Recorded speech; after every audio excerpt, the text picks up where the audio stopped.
చేరి వచ్చినటువంటి ప్రతి ఒక్కరికి కూడా ప్రభువైన యేసుక్రీస్తు నామంలో వందనాలు తెలియజేస్తున్నాను. అందరికీ వందనాలు. ప్రార్థన చేసుకుని ప్రార్థనతో మనం ఈ యొక్క తరగతిని మనం ప్రారంభించుకుందాము. ప్రార్థన. తండ్రి, మీ ఘనమైన నామమునకు వేలాది స్తుతులు, స్తోత్రములు, కృతజ్ఞతాస్తుతులు ప్రభువైన యేసుక్రీస్తు ద్వారా ఈ యొక్క ఉదయకాల సమయంలో మీకు సమర్పిస్తున్నాం తండ్రి. తండ్రి, నేటి వరకు కూడా మమ్మల్ని గొప్పగా మీరు కాచి కాపాడుతూ మాకు కావలసినటువంటి సమస్తమును కూడా మీరే మాకు సమకూడి జరిగిస్తూ ఈ విధంగా నేడు తండ్రి యొక్క మార్నింగ్ ప్రేయర్ అనేటువంటి కార్యక్రమం ద్వారా మేమందరము కూడా కలుసుకుని మిమ్మల్ని స్తుతించుకుని ప్రార్థించుకుని తండ్రి మీ యొక్క మాటలను నేర్చుకోవడానికి మీరు ఇచ్చినటువంటి అవకాశమును బట్టి మరి ఒకసారి మీకు కృతజ్ఞతలు సమర్పిస్తున్నాం తండ్రి. తండ్రి, చేరి వచ్చినటువంటి ప్రతి ఒక్కరిని కూడా దీవించి ఆశీర్వదించమని అడుగుతున్నాం తండ్రి. ఇంకెవరైతే మా మధ్యలోకి రానై ఉన్నారో వారు త్వరగా సకాలంలో తండ్రి గ్రూప్ లో జాయిన్ అవ్వడానికి మీ కృపను అనుగ్రహించమని అడుగుతున్నాం తండ్రి. తండ్రి, ఈ లోకంలో తండ్రి మేము క్రీస్తును వెంబడించడానికి, క్రీస్తును అనుసరించడానికి తండ్రి మీ యొక్క సత్యమును సరైనటువంటి విధానంలో నేర్చుకుని ఆ ప్రకారంగా తండ్రి మిమ్మల్ని మహింపరచడానికి మీ కృపను అనుగ్రహించమని అడుగుతున్నాం తండ్రి. తండ్రి, మీ యొక్క చిత్తము, మీ యొక్క సంకల్పము తండ్రి అనేక మంది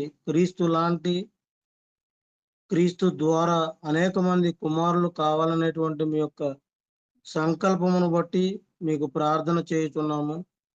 అనేక మంది రాబోయేటువంటి కాలంలో ఈ గ్రూపులోకి హాజరయ్యి అనేక మంది మీ యొక్క కుమారులుగా తండ్రి మీరు స్వీకరించడానికి మీ కృపను అనుగ్రహించమని అడుగుచున్నాం తండ్రి. ఈ యొక్క గ్రూపులో జరిగేటువంటి ప్రతి కార్యక్రమమును బట్టి సమస్త ఘనత, మహిమ, మీకే చెందాలని కోరుకుంటూ ఈ యొక్క ప్రార్థన మనవులు మా ప్రభువును మీ ప్రియకుమారుడైన యేసుక్రీస్తు ద్వారా అడిగి వేడుకొంచున్నాం తండ్రి. ఆమేన్. అందరికీ వందనాలండి. మన మధ్యలో ఉన్నటువంటి సహోదరులు స్వామి గారు కీర్తన పాడతారు. ఓకే,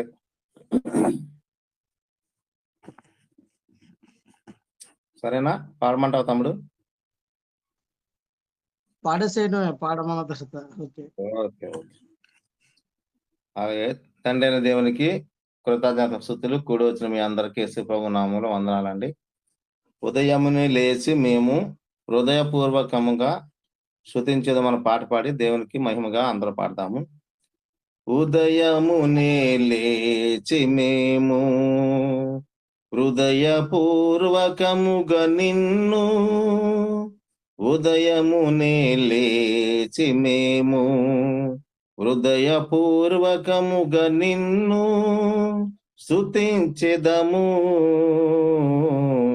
రాత్రంతయు కాచి కాపాడినందుకు ప్రార్థించెదము.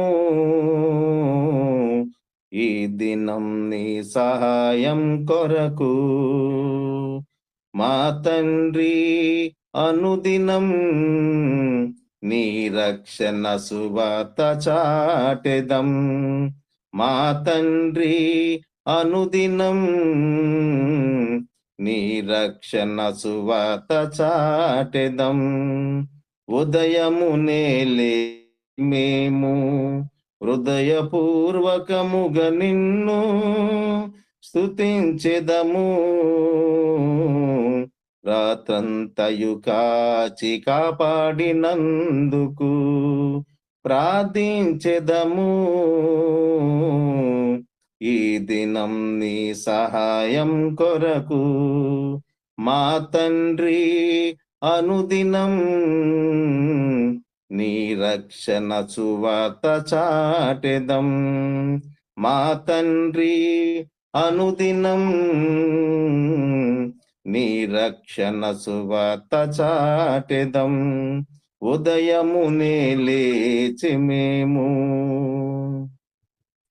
ఉదయమునే నీ వాక్య జ్ఞానం అది మాకెంతో మధురం. ఉదయమునే నీ వాక్య జ్ఞానం అది మాకెంతో మధురం.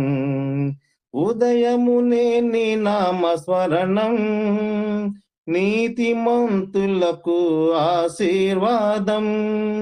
ఉదయమునే నీ వాక్య జ్ఞానం నీతిమంతులకు ఆశీర్వాదం. మా రాజా మా దేవా మా విజ్ఞాపనాలకించుము.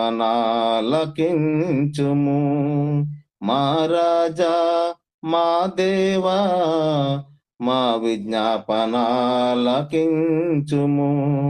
మా తండ్రి మా ప్రభువా మా జ్ఞానం మీద లక్ష్యముంచుము. ఉదయమునే లేచి మేము హృదయపూర్వకముగా నిన్ను ఉదయమునే లేచి మేము హృదయపూర్వకముగా నిన్ను స్తుతించెదము.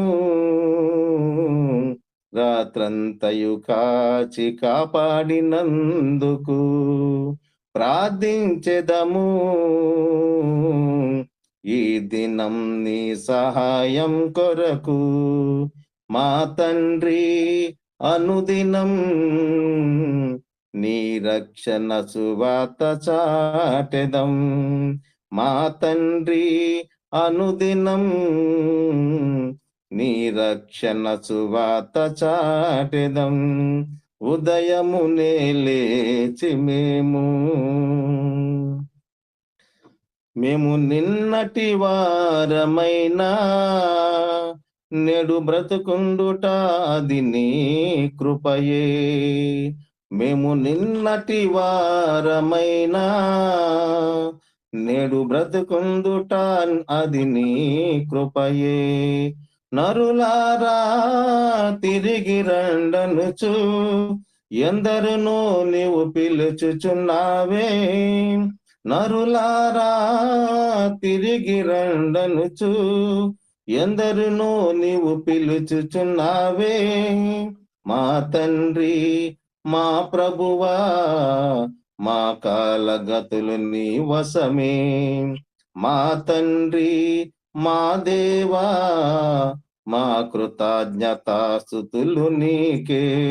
మా తండ్రి మా ప్రభువా మా కాలగతులు నీ వశమే.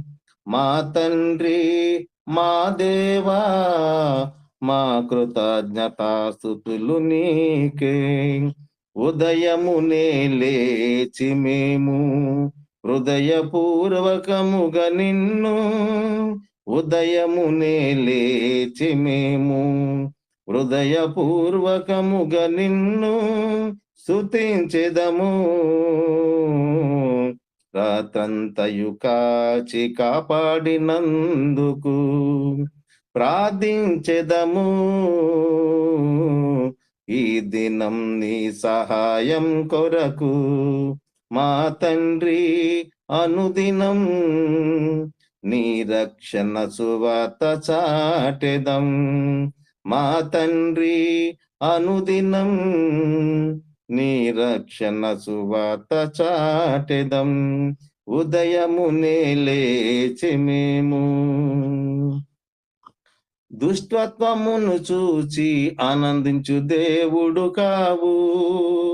చెడితనమునకు నీ యొద్ద చోటు లేదు. దుష్టత్వమును చూచి ఆనందించు దేవుడవు కావు. చెడితనమునకు నీ యొద్ద చోటు లేదు. డాంబికులు నీ సన్నిధి నిలవజాలరు. పాపము చేయవారు నీ కసాయిలు. డాంబికులు నీ సన్నిధి నిలవజాలరు. పాపము చేయవారు నీకు అసహాయులు. మా రాజా మా దేవా నీ అందే భయభక్తులుంచెదము. మా తండ్రి మా ప్రభువా నీ నిచ్చానచారముగా నడుపుము. మా రాజా మా దేవా నీ అందే భయభక్తులుంచెదము. మా తండ్రి మా ప్రభువా నీ నిచ్చానచారముగా నడుపుము. ఉదయమునే లేచి మేము హృదయపూర్వకముగా నిన్ను, ఉదయమునే లేచి మేము హృదయపూర్వకముగా నిన్ను స్తుతించెదము. రాత్రంతయు కాచి కాపాడినందుకు ప్రార్థించెదము. ఈ దినం నీ సహాయం కొరకు మా తండ్రి అనుదినం నీ రక్షణ సువార్త చాటెదం. మా తండ్రి అనుదినం నీ రక్షణ సువార్త చాటెదం. ఉదయమునే లేచి మేము హృదయపూర్వకముగా నిన్ను, ఉదయమునే లేచి మేము హృదయపూర్వకముగా నిన్ను. వందాలండి. చక్కటి పాట పాడి వినిపించినటువంటి సహోదరులు స్వామి గారికి వందనాలు తెలియజేస్తున్నాము. ఈరోజు పాట చాలు. అలాగే మనం వాక్య పట్టణంలోనికి వెళ్ళిపోదాము. ఈరోజు వాక్య పట్టణం 12వ అధ్యాయంలో మొత్తం 20 వచనాలు ఉన్నాయి. 12వ అధ్యాయం 1వ వచనం నుండి 9వ వచనం వరకు. స్వామి అన్నయ్య మీరు చదువుతా అన్నారు, చదవండి 9వ వచనం వరకు. తర్వాత 10వ వచనం నుండి 20వ వచనం వరకు రెడ్డి గారు చదువుతారు. ఓకే, 9 వరకే తమ్ముడు. 10 వరకునా? 9 వరకే చదువుతా. ఓకే. యెహోవా నీవు లేచి నీ దేశము నుండి, నీ బంధువుల యొద్ద నుండి, నీ తండ్రి ఇంట నుండి బయలుదేరి నేను నీకు చూపించిన దేశమునకు వెళ్ళుము. నిన్ను గొప్ప జనముగా చేసి నిన్ను ఆశీర్వదించి నీ నామమును గొప్ప చేసేదను. నీవు ఆశీర్వాదముగా నుందువు. నిన్ను ఆశీర్వదించిన వారిని ఆశీర్వదించెదను, నిన్ను దూషించే వారిని దూషించెదను. భూమి యొక్క సమస్త వంశములు నీ యందు ఆశీర్వదింపబడినని అబ్రాహాముతో అనగా, యెహోవా అతనితో చెప్పిన ప్రకారం అబ్రాహాము వెళ్ళును. లోతు అతనితో కూడా వెళ్ళును. అబ్రాహాము హారాను నుండి బయలుదేరినప్పుడు 75 ఏండ్లు ఉండగలవాడు. అబ్రాహాము తన భార్యను సారాయిని, తన సహోదరుని కుమారుడనియు అని లోతును హారానులో తానును వారును అర్థించిన యావత్ ఆస్తిని, వారు సంపాదించిన సమస్తమైన వారిని తీసుకొని కనాను దేశమునకు వెళ్ళుటకు బయలుదేరి కనాను దేశమునకు వచ్చిరి. అప్పుడు అబ్రాహాము షెకెము అందలి యొక్క స్థలము దాకా ఆ దేశ సంచారము చేసి మారే దగ్గరనున్న సింధూర వృక్షము నొద్దకు చేరును. అప్పుడు కానానీయులు ఆ దేశములో నివసించిరి. యెహోవా అబ్రాహామునకు ప్రత్యక్షమాయెను, నీ సంతానమునకు ఈ దేశం ఇచ్చిదనని చెప్పగా, అతడు తనకు ప్రత్యక్షమైన యెహోవాకు ఒక బలిపీఠమును కట్టెను. అక్కడ నుండి అతడు బయలుదేరి బేతేలకు తూర్పునున్న కొండకు చేరి పడమటనున్న బేతేలునకును తూర్పునున్న హాయికిని మధ్య గుడారము వేసి అక్కడ యెహోవా బలిపీఠమును కట్టి యెహోవా నామమున ప్రార్థన చేసెను. ఓకే తమ్ముడు అన్నారు. అబ్రాము ప్రయాణము చేయించు దక్షిణ దిక్కుకు వెళ్ళెను. అప్పుడు ఆ దేశంలో కరువు వచ్చెను. ఆ దేశంలో కరువు భారముగా ఉన్నందున అబ్రాము ఐగుప్తు దేశంలో నివసించుటకు అక్కడికి వెళ్ళెను. అతడు ఐగుప్తులో ప్రవేశించుటకు సమీపించినప్పుడు అతడు తన భార్య అయిన సారాయితో, ఇదిగో నీవు చక్కని దానివని ఎరుగుదును.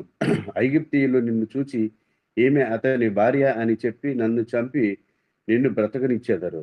నీ వల్ల నాకు మేలు కలుగునట్లు నిన్ను బట్టి నేను బ్రతుకునట్లును నీవు నా సహోదరివని దయచేసి చెప్పమనెను. అబ్రాము ఐగుప్తులో చేరినప్పుడు ఐగుప్తీయులు ఆ స్త్రీ మిక్కిలి సౌందర్యవతి అయి ఉండుట చూచిరి. ఫరో యొక్క అధిపతులు ఆమెను చూచి ఫరో ఎదుటకు ఆమెను పొగడిరి గనుక ఆ స్త్రీ ఫరో ఇంటికి తేబడెను. అతడు ఆమెను బట్టి అబ్రామునకు మేలు చేశాను. అందువలన అతనికి గొర్రెలు, గొడ్లు, మగగాడిదలను, దాసులు, పనికత్తెలు, ఆడగాడిదలు, ఒంటెలు ఇయ్యబడెను. అయితే యెహోవా అబ్రాము భార్య అయిన సారాయిని బట్టి ఫరోను అతని ఇంటి వారిని మహావేదనల చేత బాధించెను. అప్పుడు ఫరో అబ్రామును పిలిపించి నీవు నాకు చేసినది ఏమిటి? ఈమె నీ భార్య అని నాకెందుకు తెలుపలేదు? ఈమె నా సహోదరి అని ఎలా చెప్పితివి? నేను ఆమెను నా భార్యగా చేసుకుందునేమో. అయితేనేమి, ఇదిగో నీ భార్య, ఈమెను తీసుకొని పోమని చెప్పాను. మరియు ఫరో అతని విషయమై తన జనులకు ఆజ్ఞాపించినందున వారు అతనిని, అతని భార్యను, అతని కలిగిన సమస్తమును పంపివేసిరి. వాక్య పట్టణంలో భాగంగా వాక్యమును చదివి వినిపించినటువంటి సహోదరులు ఇరువురికి కూడా వందనాలు తెలియజేస్తున్నామండి. సహోదరులు ప్రభుదాస్ గారు ఈ 12వ అధ్యాయం గురించి క్లుప్తంగా 5 నిమిషాలలో వివరించి తర్వాత దేవకర్ణ గారు చెప్పబోయేటువంటి పాఠం విషయమై ప్రార్థన చేయవలసిందిగా ప్రేమతో ఆహ్వానిస్తున్నాం.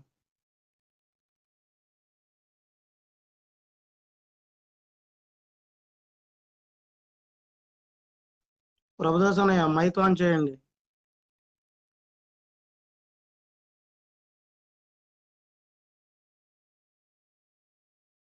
ప్రభుదాస్ అన్నయ్య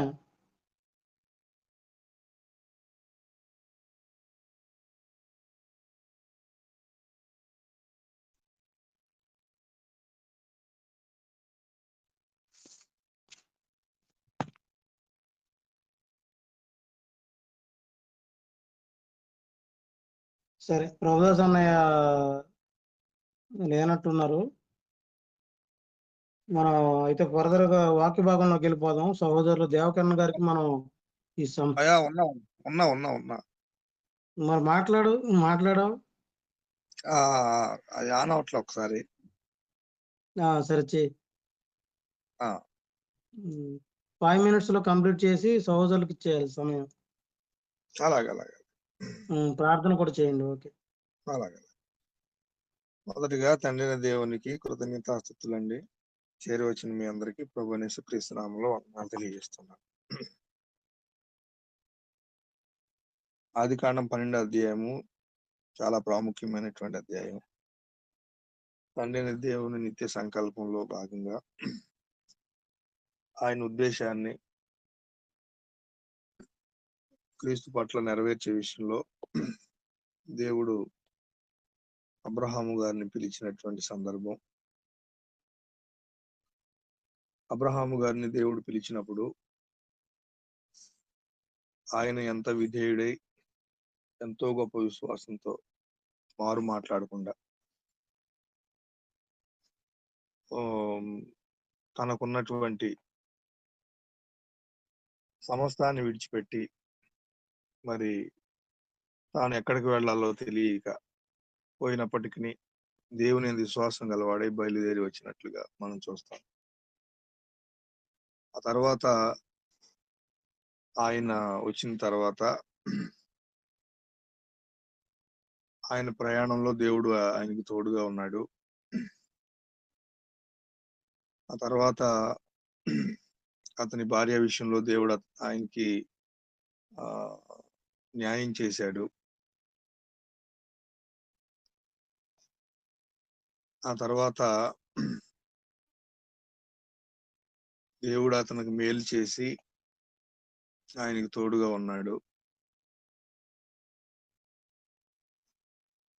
ఆ తర్వాత ఆ ఫరో ఇంటి వారికి దేవుడు వేదన కలుగజేసినప్పుడు ఆ ఫరో ఎందుకు నువ్వు ఈమె నా భార్య అని చెప్పావు అనేటువంటి విషయాన్ని తెలియజేశాడు. ఆ తర్వాత ఐగుప్తు నుండి అబ్రహాంని తన భార్యను వారు పంపివేసినట్లుగా మనం చూస్తాం. ఇందులో చాలా విషయాలు ఉన్నాయి, కానీ మనకు సమయం లేదు. దేవుని చిత్తం అయితే మరొకసారి మాట్లాడుకుందాం. ప్రార్థన. దయగలిగిన మా తండ్రి, ఈ సమయం మందు దైవజనులు, మా సహోదరులు, మీ కుమారుడు దేవకర్ణ గారు వాక్యాన్ని ప్రకటించిన ఉండగా మీ యొక్క దాసుని మీరు జ్ఞాపకం చేసుకుని దేవ జ్ఞానమును శక్తిని బలం నుంచి నడిపించండి. మీ యొక్క వాక్యమును ఉన్నదన్నట్లుగా ప్రకటించినట్లు సహాయం చేయండి. అలాగే మాకు ఇంత గొప్ప భాగ్యాన్ని మీరు ఇచ్చినందుకు కృతజ్ఞతలైనా వేకువజామునే మీ వాక్యాన్ని విని వాక్యానుసారం జీవించినట్లు సహాయం చేయమని యేసుక్రీస్తు వారి పరిశుద్ధమైన నామం పేరిట ఈ మనల్ని అడుగుతున్నాము తండ్రి. ఆమె. అందరికి వందనాలండి. వందనాలు అన్నయ్య. అయితే రేపటి నుంచి ఈ 12వ అధ్యాయం ఈ వచనం నుంచి ఈ వచనం వరకు ఇది తెలియజేస్తున్నారు. ఈ వచనం నుంచి ఈ వచనం వరకు ఇది తెలియజేస్తున్నారు, ఈ విషయాన్ని తెలియజేస్తున్నారు అని చెప్తే చాలు. ఇప్పుడు నువ్వు చెప్పినట్లుగా, కానీ వచనం టు వచనం ఇది తెలియజేస్తున్నారని చెప్తే సరిపోతుందని అనుకుంటున్నాను. సరే, మన మధ్యలో ఉన్నటువంటి సహోదరులు దేవకర్ణ గారు మిగతా సమయమును ఉపయోగించుకుని దేవుని యొక్క వాక్యమును మనకి అందిస్తారు. వందనాలండి దేవకర్ణ గారు. వందనాలు బ్రదర్. అందరికీ వందనాలు. అందరూ మీ ఫోన్లు మ్యూట్ లో పెట్టుకోండి. మనము దేవుని వాక్య ధ్యానంలోనికి వెళ్దాము. దేవుని యొక్క మహాకృపను బట్టి ఈ యొక్క ఉదయకాల సమయంలో మరొకసారి ఈ యొక్క గ్రూప్ ద్వారా మనమందరం కలుసుకొని దేవుని వాక్యాన్ని ధ్యానించే ఆ మహాభాగ్యాన్ని అనుగ్రహించిన మన కృప కలిగిన దేవునికి ప్రభు అయిన యేసుక్రీస్తు నామములో కృతజ్ఞతాస్తుతులు చెల్లిస్తూ ఉన్నాను.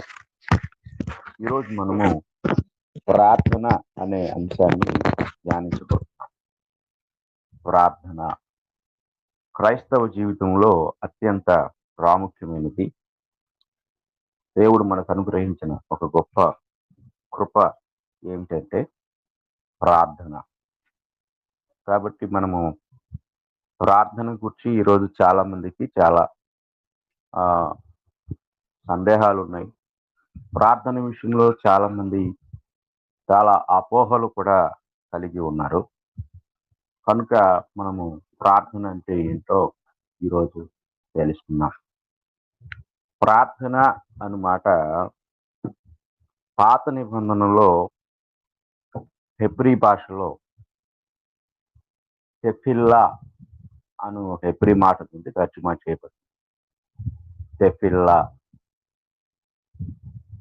ఈ మాట పాత నిబంధనలో 70 వచనాల్లో 77 సార్లు రాయబడింది. అలాగే ఈ మాట క్రొత్త నిబంధనలో గ్రీకు భాషలో ప్రస్యూకోమాయి అనే మాట నుండి తర్జుమా చేయబడింది. ఈ మాట 82 వచనముల్లో 90 సార్లు రాయబడింది.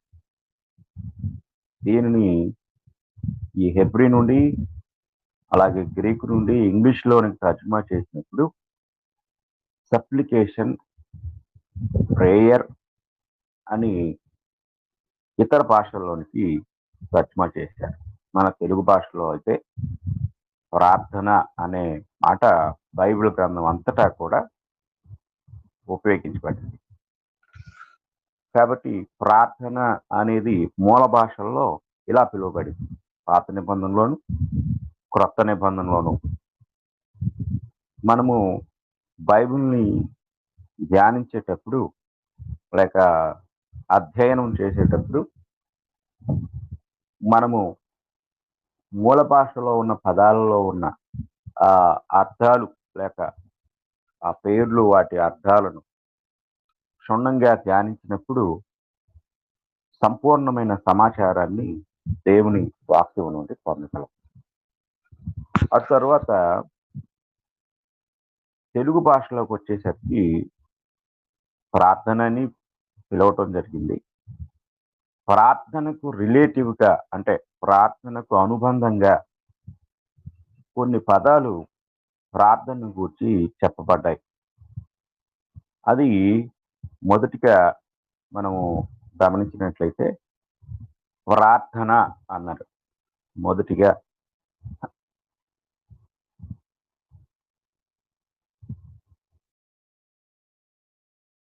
ప్రార్థన అపోస్తలుడైన పౌలు గారు దెస్సలోనికయులకు రాసిన మొదటి పత్రిక.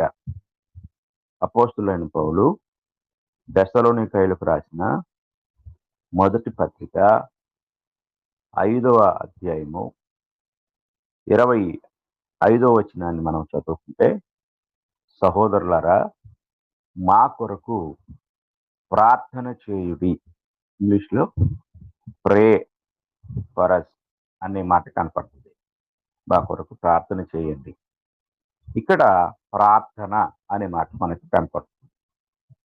రెండవదిగా మనం చూసినట్లయితే విజ్ఞాపన అని కూడా పిలిచారు. అంటే ఇవన్నీ అనుబంధమైనవి. ప్రార్థించుటలో దేవుణ్ణి అడిగే ఆ యొక్క సందర్భంలో ఉపయోగించబడిన పద్ధతులను అని మనం వీటిని చెప్పచ్చు. ప్రార్థన అలాగే విజ్ఞాపన. ఎఫెసీయులకు రాసిన పత్రిక 6వ అధ్యాయము 20వ వచనాన్ని మనం చదువుకున్నట్లయితే అక్కడ పౌలు గారు ఇలా మాట్లాడతారు.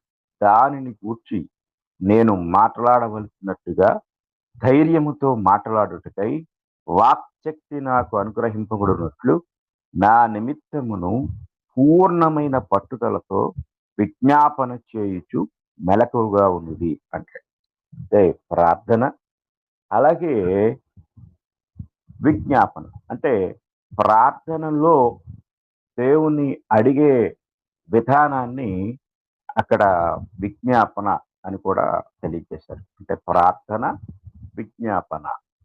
అలాగే మూడవది యాచన అని కూడా బైబిల్లో చెప్పబడింది. యాచన.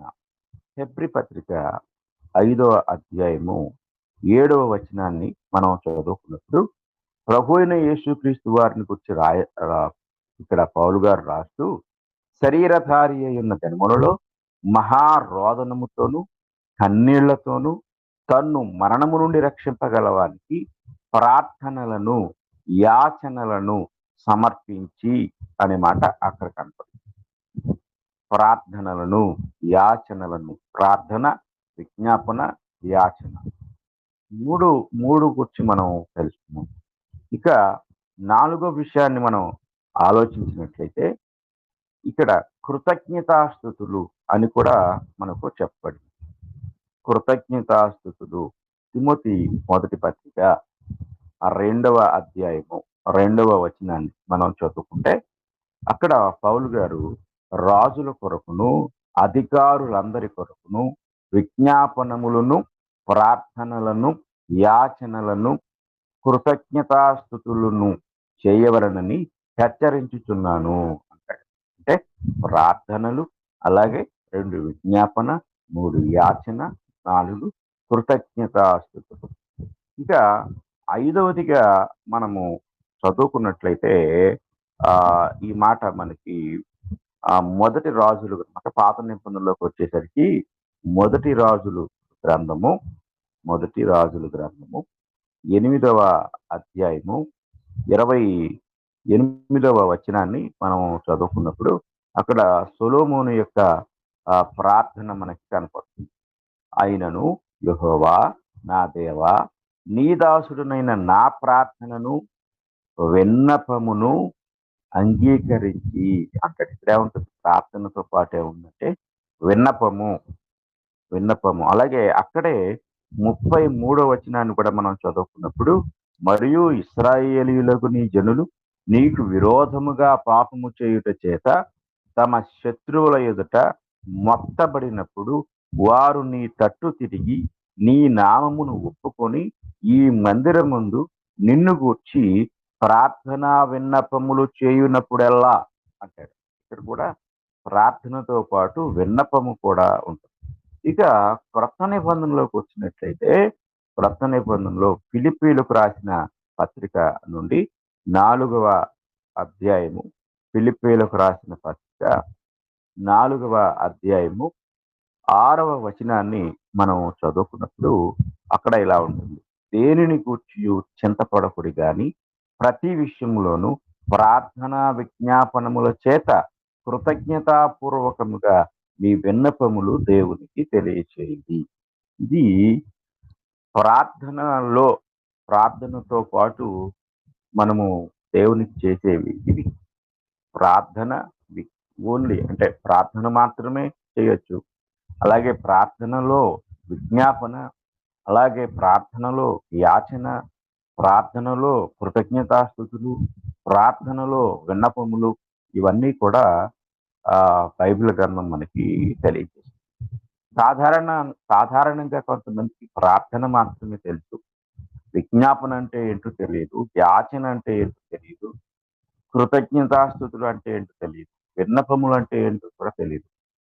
ఇన్ని విషయాలు మనకి బైబిలు ప్రార్థనను గురించి తెలియజేసింది. ఇక మనం జాగ్రత్తగా గమనించినట్లయితే ఏ నామంలో ప్రార్థన చేశారు? ఇది ఒక సమస్య. ఈరోజు చాలా మంది ప్రార్థన చేస్తూ ఉన్నప్పటికీ కూడా మనము ఏ నామంలో దేవునికి ప్రార్థన చేయాలని బైబిల్ తెలియజేసింది, లేక ఎవరికి మనము ప్రార్థన చేయాలి అని బైబిల్ తెలియజేసింది అనే సంగతిని చాలా మంది గ్రహింపు లేకుండా ఉన్నారు. ప్రార్థన అనేది ఇంగ్లీష్లో సప్లికేషన్ అనే మాట ఉపయోగించబడింది అని మనం చెప్పుకున్నాం. అంటే విజ్ఞాపన, విన్నపము, యాచన అంటే అడగటము, విజ్ఞాపన విజ్ఞప్తి చేయటము, అలాగే విన్నపం అంటే విన్నవించుకోవటం. అంటే మనము ఒక పై అధికారికి అర్జీ రాసేటప్పుడు ఆ అర్జీలో మనము చెప్పే సంగతులు, అది ఓ కలెక్టర్ గారికి అయితే కలెక్టర్ గారికి అని, ఎంఆర్ఓ గారికి అయితే ఎంఆర్ఓ గారికి అని అడ్రస్ చేస్తాం. అంటే ప్రార్థనలో అడ్రస్సింగ్ అనేది చాలా ప్రాముఖ్యమైంది. అడ్రస్ చేస్తూనే విషయాన్ని తెలియజేస్తాం. అడ్రస్ అంటే ఏంటి? ఎవరితో మాట్లాడుతున్నాము అనేది గ్రహింపు కలిగి మనము ప్రార్థన చేయాలి. అలాగే అందులో విషయం ఏమిటి, ఏం చెప్తున్నాము ఆయనతోటి, ఏ అవసరతలు చెప్పుకుంటున్నాము, లేక ఏ సంగతులను మనం తెలియజేస్తున్నాము అనేది గ్రహింపు కలిగి మనము ఆ అప్లికేషన్ రాస్తాం, లేక అర్జీ రాస్తాం.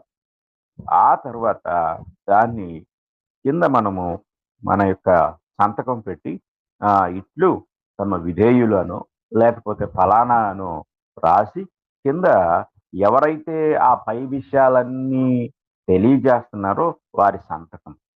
ఇది అప్లికేషన్ లేక అర్జీ, లేక మనము పై అధికారికి విన్నవించుకునే ఒక విన్నపం. ఈ యొక్క అర్జీని మనం ఇచ్చేటప్పుడు అందులో స్పష్టత ఉండాలి. స్పష్టత లేకపోతే ఆ ప్యూన్ దాన్ని చదివి స్పష్టత లేని దాన్ని చించి పక్కన చెత్తబుట్టలో పడేస్తాడు.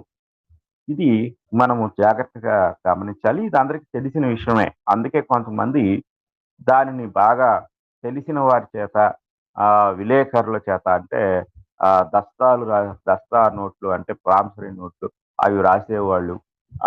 వాళ్ళ దగ్గరికి వెళ్ళి రాయించుకుంటారు. ఎందుకంటే రాసే పద్ధతి సరిగా లేకపోతే అది వ్యర్థమైపోతుంది కాబట్టి. ఇవన్నీ కూడా ఒక చిన్న విషయం కోసం ఒక సాధారణమైన మానవ అధికారికి మనము తెలియజేసే సమాచారము సక్రమంగా చేరటానికి తీసుకునే పద్ధతులు, జాగ్రత్తలు. అలాగే దేవునికి ప్రార్థించేటప్పుడు కూడా మనము ఆ విధానాన్ని, స్పష్టమైన విధానాన్ని మనము తెలియచేయవలసిన అవసరత ఉంది. కనుక మనం ప్రార్థన చేసేటప్పుడు అవగాహనతో ప్రార్థన చేయాలి.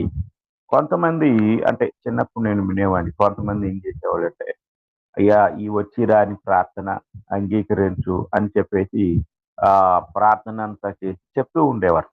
వచ్చి రాని ప్రార్థన అనే మాట అంటే వచ్చి రాని అనే పదాలు కరెక్ట్ కదా.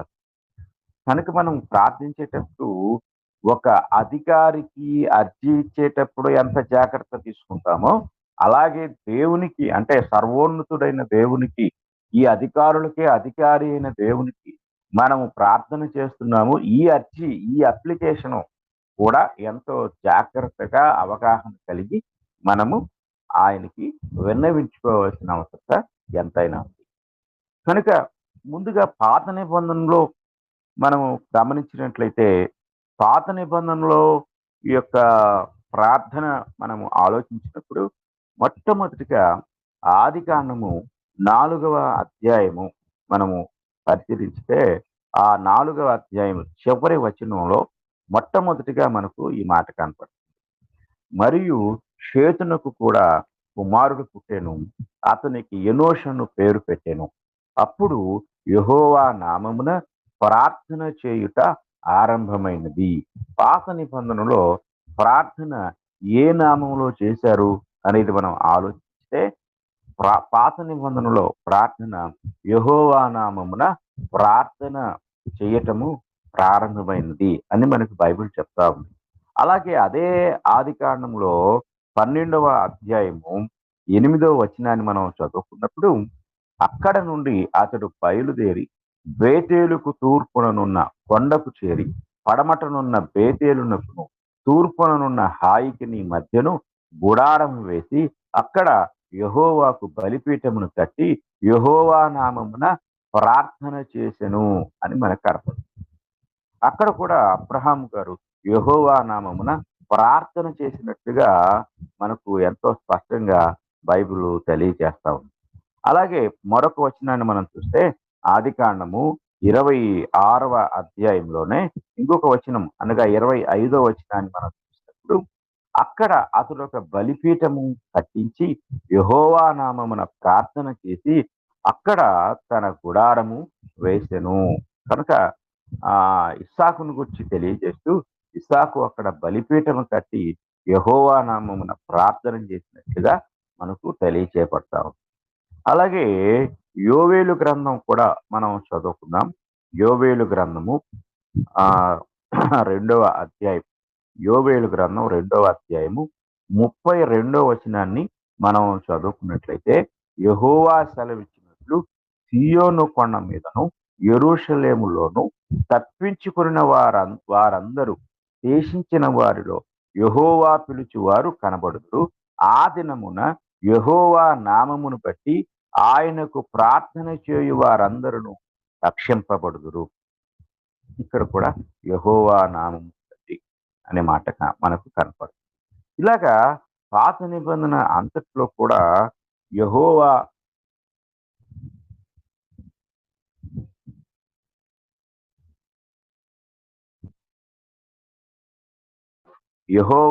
నామములో ప్రార్థించినట్లుగా బైబిల్ మనకు తెలియజేస్తా ఉంది.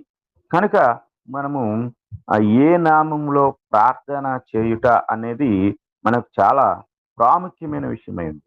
అంటే ఇప్పుడు మనం క్రొత్త నిబంధన కాలంలో ఉన్నాము.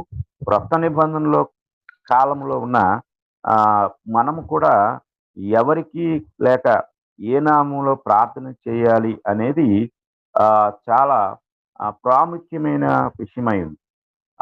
దీన్ని గురించి కూడా మనకు అవగాహన కలిగి ఉండాలి.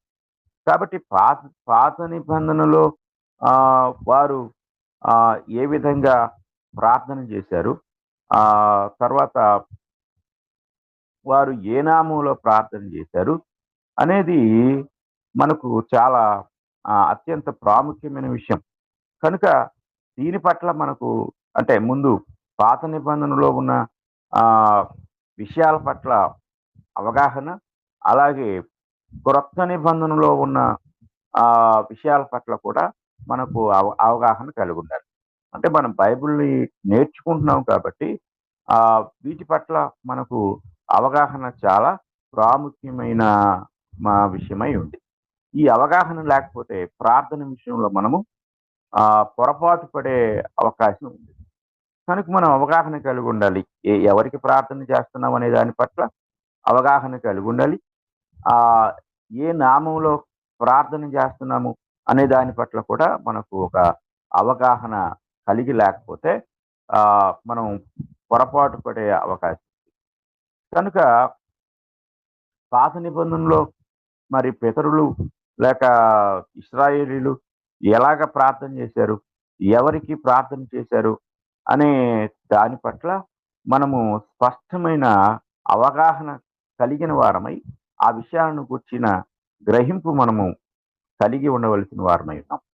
కనుక మనం ఇప్పుడు తెలుసుకున్నాం ఏంటంటే ఏ నామంలో ప్రార్థన చేశారు అంటే యెహోవా నామంలో.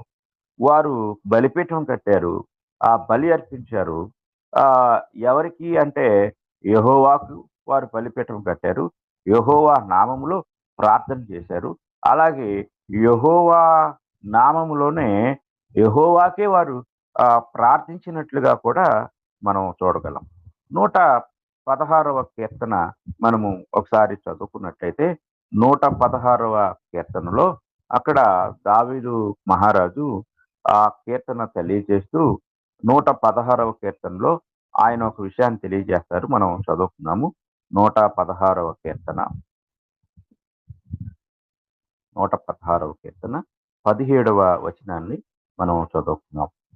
నేను నీకు కృతజ్ఞతార్పణ అర్పించదను. ఇది 17వ వచనం. 16వ వచనం కూడా చదువుకున్నాము.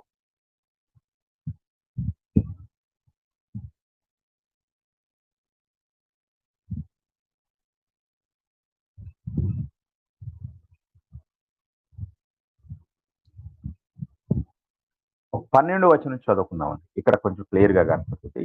యెహోవా నాకు చేసిన ఉపకారములన్నిటికీ నేను ఆయనకేమి చెల్లించుదును, రక్షణ పాత్రను చేత పుచ్చుకుని యెహోవా నామమున ప్రార్థన చేసేదను అంటాడు. అంటే ఎవరికి ప్రార్థన చేస్తున్నాడు అంటే యెహోవాకు. అలాగే యెహోవా నామమున ప్రార్థించినట్లుగా మనం చూడగలం. అంటే ప్రార్థన యెహోవా నామమునే. ఎవరికి అంటే యెహోవాకే. యెహోవా నామములో యెహోవాకు ప్రార్థన చేసినట్లుగా మనము ఈ వచనాల్లో చూడగలం. కనుక పాత నిబంధనలో ఇశ్రాయేలీలు యెహోవాకు బలర్పించారు, యెహోవాకు ప్రార్థన చేశారు, యెహోవా దేవునికే వారు ప్రార్థించినట్లుగా, యెహోవా నామములోనే ప్రార్థన చేసినట్లుగా అనేక వచనాలు బైబిల్ గ్రంథంలో మనకు స్పష్టంగా కనపడుతూ ఉంటాయి. కనుక మనం పాత నిబంధన అంతట్లో ఇశ్రాయేలీలు ఎవరికి ప్రార్థన చేశారు అంటే యెహోవాకు అనే మాట మనము జాగ్రత్తగా గమనించాలి. ఏ నామంలో ప్రార్థన చేశారు అంటే అక్కడ మనకు కనపడుతుంది యెహోవా నామంలో. 2వ సమూయేలు గ్రంథము 22వ అధ్యాయము 4వ వచనాన్ని మనం చదువుకున్నట్లయితే, కీర్తనీయుడైన యెహోవాకు నేను మొర్రపెట్టి తిని, నా శత్రువుల చేతిలో నుండి ఆయన నన్ను రక్షించెను అని మనకు కనపడుతుంది. అక్కడే 7వ వచనం కూడా మనం చదువుకుంటే, నా శ్రమలో నేను యెహోవాకు మొర్రపెట్టి తిని, నా దేవుని ప్రార్థన చేసి, ఆయన తన ఆలయంలో ఆలకించి నా ప్రార్థన అంగీకరించెను, నా మొర ఆయన చెవులలో చొచ్చెను. కనుక మనము ఇలాంటి వచనాలు ఇక పాత నిబంధన అంతా కూడా ఎన్నో వచనాలు మనకు కనపడుతూ ఉంటాయి. కాబట్టి మనము ఆలోచించినట్లయితే యెహోవా నామములో వారు ప్రార్థన చేశారు, యెహోవాకు వారు ప్రార్థన చేశారు అనే సంగతులు మొదటిగా పాత నిబంధనలో మనము గ్రహించవలసిన వారమై ఉన్నాము. చివరిగా ఇంకొక వచనం కూడా మనం చదువుకుందాం. 2వ దినవృత్తాంతముల గ్రంథము 32వ అధ్యాయము 24వ వచనంలో, ఆ దినములలో హిజ్కియా రోగి అయి మరణ దశలో ఉండెను. అతడు యెహోవాకు మొర్రపెట్టగా ఆయన అతనికి తన చిత్తమును తెలియపరిచి అతనికి సూచన ఒకటి దయచేసెను. ఇలాగా మనం ఎన్నో వచనాలు ఆ చూడగలం. అంటే ఎవరికి ప్రార్థన చేశారు? యెహోవాకు. ఎవరి నామంలో ప్రార్థన చేశారు అంటే యెహోవా నామంలో అనే దాన్ని మనము జాగ్రత్తగా గమనించగలం. ఇక క్రొత్త నిబంధనలోనికి మనం వచ్చినట్లయితే ఈరోజు మనం చెప్పుకున్నాం బైబిల్ చదివేటప్పుడు అది ఏ గ్రంథము ఆ ఆ అంటే అది ఏ నిబంధన, పాత నిబంధన లేక క్రొత్త నిబంధన, ఆ సందర్భం ఏమిటి, ఎవరితో మాట్లాడుతున్నారు అనే సంగతులు క్షుణ్ణంగా గ్రహింపగలిగిన వారమై గ్రహించి అవగాహన కలిగి మనము బైబిల్ను చదవాలి అని మనం చెప్పుకున్నాం. ఆ విధంగానే ఇప్పుడు మనము పాత నిబంధనలో మరి వారు చేసిన ప్రార్థన ఎవరికి చేశారు, ఏ ఏ నామంలో చేశారు అనే సంగతులు మనం తెలుసుకున్నాం. ఇప్పుడు క్రొత్త నిబంధనకు వస్తున్నాం. క్రొత్త నిబంధన క్రైస్తవులకు ఇవ్వబడిన నిబంధన అని మనం చెప్పుకున్నాం. క్రొత్త నిబంధన కాలంలో లేక క్రైస్తవ యుగంలో ఉన్న మనము ఎవరికి ప్రార్థన చేయాలి, ఏ నామంలో ప్రార్థన చేయాలి అనే సంగతుల పట్ల కూడా మనము సరి అయిన గ్రహింపు లేక అవగాహన కలిగి ఉండాలి అని ముందుగా మనము తెలుసుకోవాలి. క్రొత్త నిబంధనలోకి వచ్చినట్లయితే మనకు అన్ని విషయాలలో కూడా ఒక గొప్ప మాదిరి మన ప్రభు అయిన యేసుక్రీస్తు వారు. ఆయన చేసిన ప్రార్థన మనం జాగ్రత్తగా గమనించినట్లయితే ఆయన ప్రార్థనలో మనకు మాదిరి నేర్పించారు. మొట్టమొదటిగా మనము మత్తయి సువార్త చదువుకున్నట్లయితే మత్తయి సువార్తలో ఒక మాట మనం చదువుకుందాము. 6వ అధ్యాయము, మత్తయి సువార్త 6వ అధ్యాయాన్ని మనం చదువుకున్నప్పుడు ప్రభు అయిన యేసుక్రీస్తు వారు ఆయన శిష్యులకు ఆయనకు జరిగిన సంభాషణ మనం జాగ్రత్తగా గమనించినప్పుడు అక్కడ మనకి ఇలా కనపడుతుంది. చూడండి, మత్తయి సువార్త 6వ అధ్యాయంలో యేసుక్రీస్తు వారు నేర్పించిన ప్రార్థన మనకి ఇలా కనపడుతుంది. చూడండి, 9వ వచనం మనం చదువుకుందాం. కాబట్టి మీరిలాగు ప్రార్థన చేయుడి, పరలోకమందున్న మా తండ్రి. అంటే అడ్రస్సింగ్ అన్నమాట, అంటే సంబోధన విధానం. ప్రభు అయిన యేసుక్రీస్తు వారు భూమి మీద శరీరధారిగా ఉన్న దినాల్లో తన శిష్యులు ప్రార్థించటం నేర్పమని అడిగినప్పుడు వారికి ఎలా ప్రార్థించాలో నేర్పిస్తూ ఉన్నారు ఆయన. పరలోకమందున్న మా తండ్రి అంటే ఎలా అడ్రస్ ఎలా అనేది మనం చూసినప్పుడు ఆ తండ్రికి ప్రార్థన చేయాలి అనే దాన్ని ఆయన నేర్పిస్తూ ఉన్నారు. మనము దైవత్వంలో 3 వ్యక్తులను కూర్చిన అవగాహన మనం కలిగి ఉండాలి. మొదటిగా తండ్రి, కుమారుడు, పరిశుద్ధాత్ముడు. ఇది మనకు క్రొత్త నిబంధన అంతా కూడా స్పష్టంగా కనపడుతుంది. తండ్రి, కుమారుడు, పరిశుద్ధాత్ముడు. ఇందులో ఈ 3 వ్యక్తులను మనం కలిగి ఉన్నామనేది మనం బైబిల్ నుండి నేర్చుకునే అంశం. అయితే ఈ 3 వ్యక్తులలో మనం ఎవరికి ప్రార్థన చేయాలి అంటే యేసు ప్రభువే నేర్పిస్తున్నాడు. మీరు ఇలాగ ప్రార్థన చేయుడి. అందులో అడ్రస్సింగ్ అంటే సంబోధన ఏమని అంటే తండ్రి అని మనము ప్రార్థించాలి. పరలోకమందున్న మా తండ్రి, నీ నామము పరిశుద్ధపరచబడుగాక, నీ రాజ్యము వచ్చుగాక. ఇక్కడ నీ అనే మాట ఎవరికి సంబంధించిందంటే తండ్రికి సంబంధించింది. కనుక మనము తండ్రికి ప్రార్థన చేయవలసిన వారమై ఉన్నాము. ఇది జాగ్రత్తగా మనం ఆలోచించాలి. ఎందుకంటే ప్రభు అయిన యేసుక్రీస్తు వారు కూడా ఆయన తండ్రికి ప్రార్థించినట్లుగా మనకు అనేక సందర్భాలు మనకు తెలియచేయబడుతున్నాయి. తండ్రికి ఆయన చేసిన ప్రార్థనలు మనము అనేక సందర్భాల్లో మనం చూడగలం. ఆయన చేసిన ఒక సుదీర్ఘమైన ప్రార్థన మనము యోహాను సువార్త 17వ అధ్యాయంలో మనం చూడగలం. యోహాను సువార్త 17వ అధ్యాయము మొదటి వచనం చదువుకున్నట్లయితే, యేసు ఈ మాటలు చెప్పి ఆకాశం వైపు కన్నులెత్తి ఇట్లనెను, తండ్రి, నా గడియ వచ్చి ఉన్నది. నీ కుమారుడు నిన్ను మహిమపరచున్నట్లు నీ కుమారుని మహిమపరచుము అంటాడు. ఆ తర్వాత 4వ వచనానికి వస్తే, చేయుటకు నీవు నాకిచ్చిన పని నేను సంపూర్ణముగా నెరవేర్చి భూమి మీద నిన్ను మహిమపరిచి తండ్రి, లోకము పుట్టక మునుపు నీ యొద్ద నాకు ఏ మహిమ ఉండెనో ఆ మహిమతో నన్ను ఇప్పుడు నీ యొద్ద మహిమపరచుము అంటాడు. ఆ తర్వాత 11వ వచనానికి మనం వచ్చినట్లయితే, నేనికను లోకంలో ఉండను గాని వీరు లోకంలో ఉన్నారు, నేను నీ యొద్దకు వచ్చుచున్నాను, పరిశుద్ధుడవైన తండ్రి అంటాడు. ఆ తర్వాత 25వ వచనం మనం చదువుకుంటే, నీతి స్వరూపుడవకు తండ్రి అంటాడు. అంటే ఈ సందర్భాలన్నీ కూడా మనం ఆలోచించినప్పుడు ఆయన ప్రార్థన ఎలా చేయాలో ఆయన తన శిష్యులకు బోధించడం మాత్రమే కాకుండా ఆయన మరలా అడిగి, అంటే ఆయన ప్రార్థన చేసి ఆయన చూపించారు, అంటే మాదిరి చూపించారు.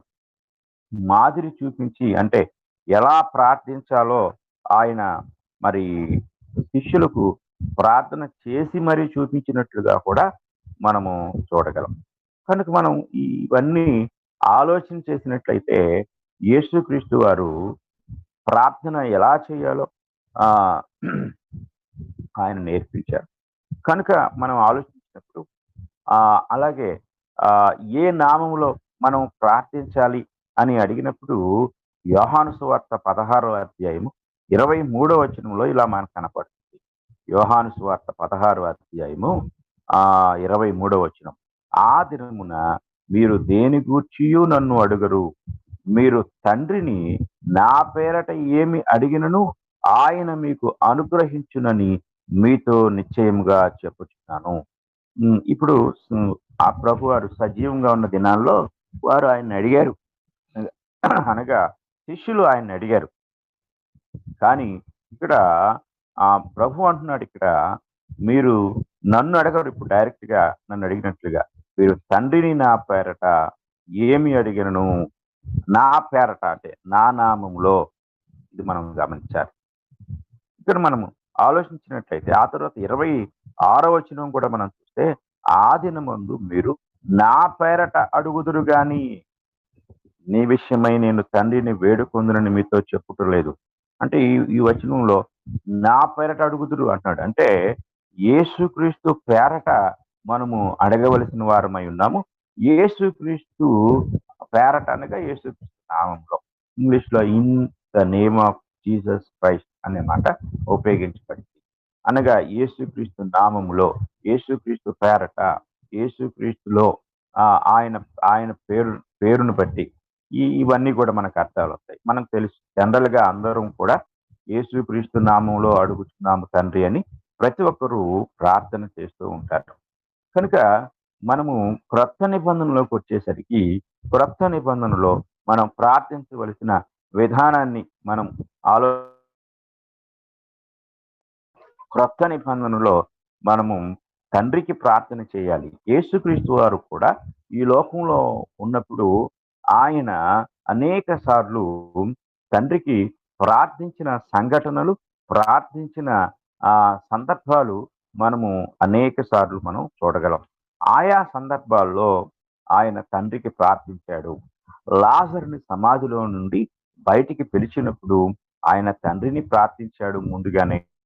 అలాగే ఆయన మరి 5 రొట్టెలు 2 చిన్న చేపలు కూడా మరి ఆయన ఆశీర్వదించినప్పుడు ముందుగా తండ్రికి ప్రార్థించాడు. అలాగే శిలువ మీద ఉన్నప్పుడు లూకా సువార్త 23వ అధ్యాయము 34వ వచనాన్ని మనం చదువుకున్నట్లయితే యేసు తండ్రి వీరేమి చేయుచున్నారో వీరెరుగరు కనుక వీరిని క్షమించుమని చెప్పాను. ఇక్కడ కూడా యేసుక్రీస్తు వారు తండ్రితో మాట్లాడుతూ ఉన్నాడు. తండ్రికి ఆయన చెప్తూ ఉన్నాడు.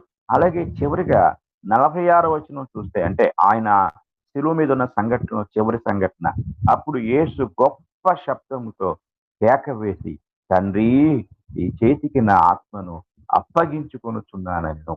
కాబట్టి శిలువ మీద కూడా యేసుక్రీస్తు వారు ప్రార్థన చేశారు, తండ్రి అని చెప్పి తండ్రిని క్షమించమని కోరుకున్నాడు. తండ్రికి తన ఆత్మను అప్పగించారు. ఇవన్నీ కూడా యేసుక్రీస్తు వారు మనకు చూపిన గొప్ప మాదిరి. కనుక ఆ మనము ఆ ప్రార్థించేటప్పుడు క్రొత్త నిబంధనలోకి వచ్చినప్పుడు యేసుక్రీస్తు వారు ఒక మనకు గొప్ప మాదిరి.